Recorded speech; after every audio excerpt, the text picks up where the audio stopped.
Let us proceed to the responsorial reading. Pangungunahan ko po kayo at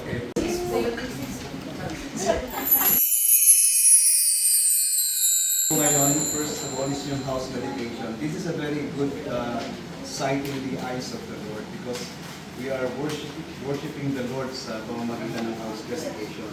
Sabi po sa Psalms 1:27, unless the Lord builds the house, simbolo ng kapayapaan sa inyong buong pamilya.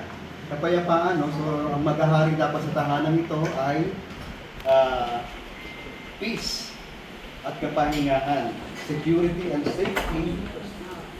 Itong tahanan ito ay maging nagpapakumbaba ang buong pamilya, nakakaranas sa Panginoon ng kaligayahan at nakakaranas ng refreshment of the Spirit, Lord God.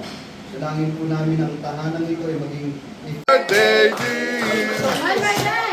Birthday to you!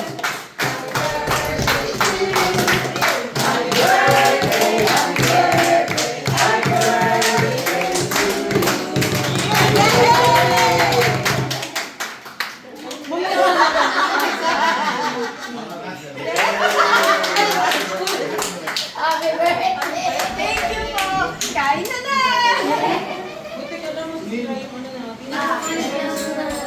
Kain na, nasa kami, pepwesto.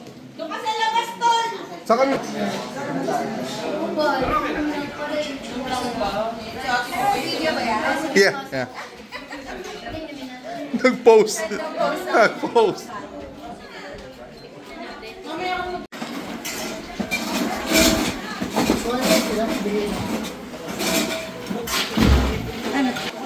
Hindi sasama, tol?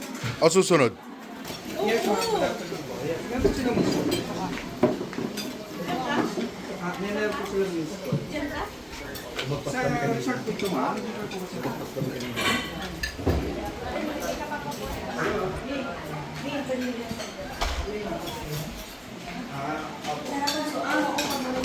Opo. Ito.